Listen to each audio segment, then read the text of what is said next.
We wanted to talk about the topic of image inpainting. The copyright of the pictures and sightings shown in this video are adapted from the following sources. Image inpainting is an ancient subject. It has existed in ancient time. For some damaged images, artists use their imagination to artificially fill them, just like the following two oil paintings, to fill in the missing information in these images. Apart from that, image inpainting can be used in photo restoration. You can see in these pictures, the wrinkles in the pictures are all removed. Also, it can be used in object removal. In this picture, a person is removed and the missing information in the left picture are filled by the information around. Also, in the right picture, you can hardly imagine that there used to be a person. In our video, we will mainly introduce three algorithms to give you a basic understanding of image inpainting in the modern computation. Image inpainting based on partial differential equation is widely used in the field of image processing due to its advantages of high flexibility and anisotropy. Image inpainting based on PD is a process of automatically recovering unknown information based on the existing limited information. The type of the algorithm can be divided into texture-based and structure-based.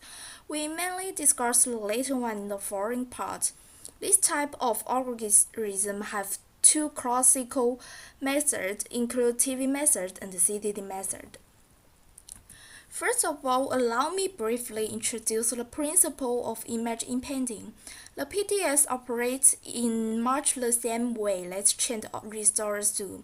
They propagate information from the structure around a hole into the hole to fit in. There is an image R, and the omega region need to be fixed. We could fill in the missing information area omega from the geometry and the luminosity information around the area. Sometimes it just needs information around a band-limited region B around omega. The first model I will introduce is total variation model. The TV-based image inpainting method can be used for the restoration of images with disturbance. In order to cooperate with the integral from variation process to the boundary condition along partial omega must be a partial boundary condition. Partial omega divide partial vector, where vector is a normal vector to a boundary. This repair method will extend the sharp edge to the repair area omega. This method has some drawbacks. The first one, TV interpolation, is linear interpolation. Corners may be generated along the repair boundary. The second one, there are deficiencies in the repair of larger and wider areas. The second model I will introduce is curvature-driven diffusion model. The CDD-based image restoration method introduced the curvature term on the premise of improving the TV repair model. In the TV method, there is usually a large corner and a large curvature where cannot be continuous repair. A large curvature can effectively extend some information along the boundary, and the CDD method makes use of this to make diffusion along the vertical direction of the edge stronger than the direction of the parallel repair edge in the process, so as to realize the continuous repair of the longer area. Then this is the result of two methods. As it shows, the original image is a standard linear image with 512 pictures multiplied by 512 pictures. The B picture is damaged one. Then C and D are the inpainting results of TV method and CDD method. We can see that both methods basically fix the image as it is, but there are still some unrepaired areas. This means that both methods still need to be improved. Now imagine a scene. You just want to take a picture of the beautiful scenery, but your girlfriend asks you to take a picture of her. Now you want to remove her, like this. The second one is what you really want. How can you do that? We have an image inpainting technique to remove object from the image, which is better than the magic of Harry Potter. There are usually two ways to remove the large objects from the digital images. They are texture synthesis and inpainting techniques. However, texture synthesis is difficult to avoid the spatial interaction of the texture, and inpainting techniques is not very good when the algorithm applied to fill large regions.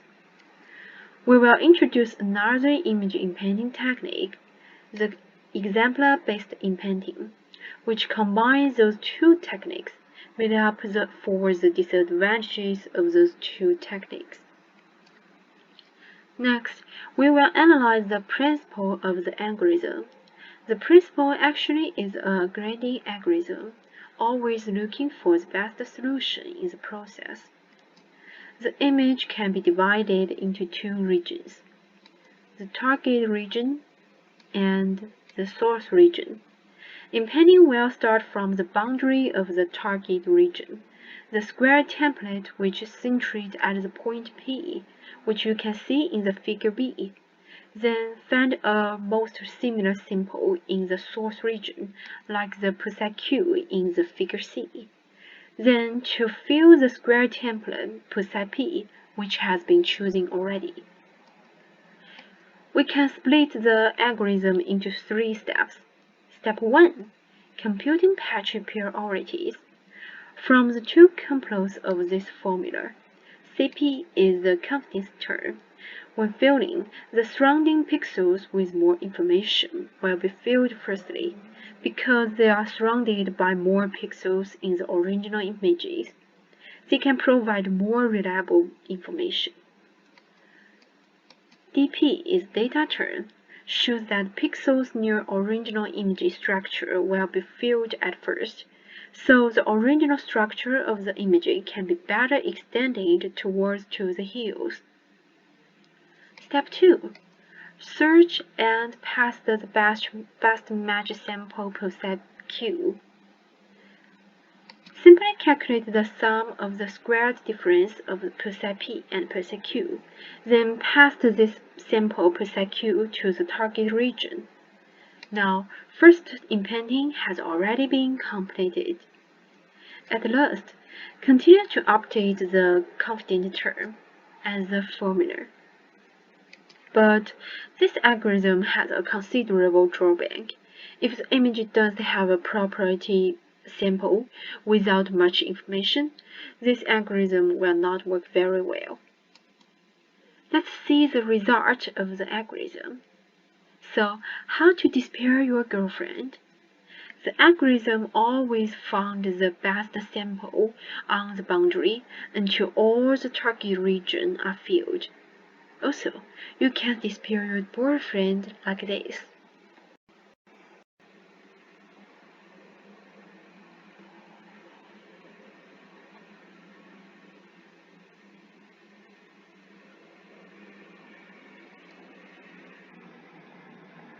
We have introduced two traditional algorithms, and both of them are based on mathematical method.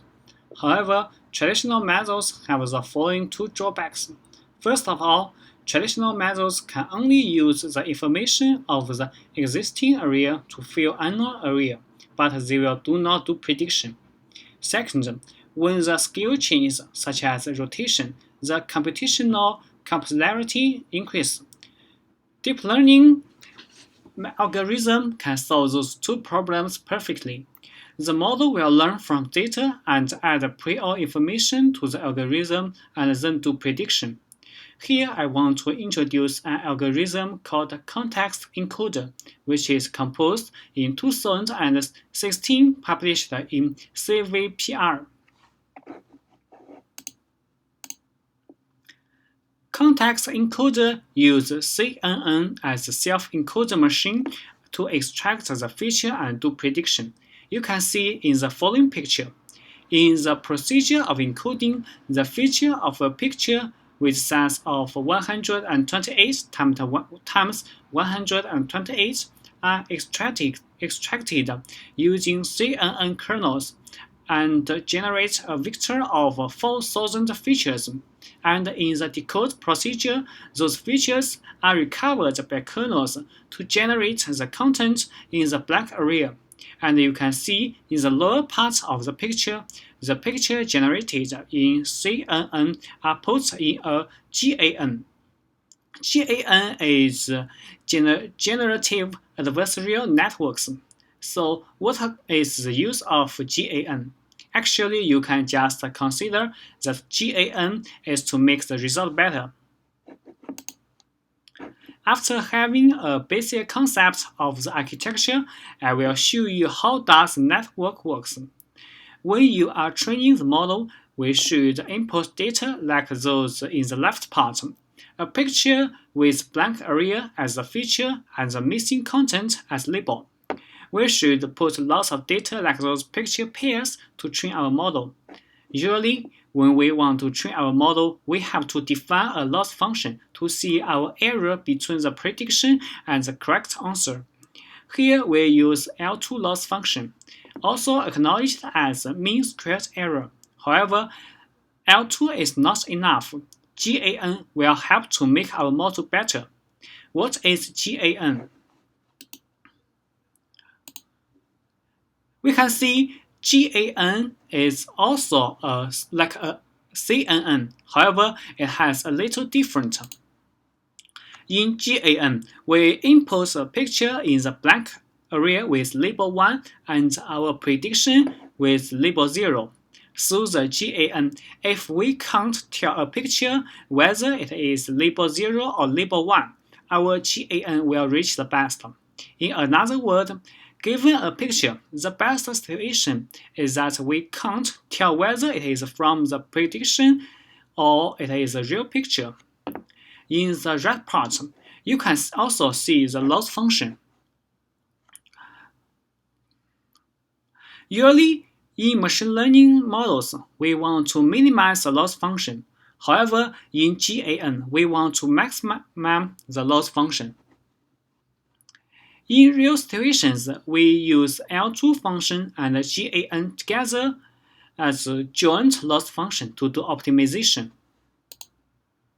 After training the model, we can use it to do prediction. And this procedure is easy. We just put the picture we want to inpaint, and the model will do prediction and give us a complete picture. Look at the picture.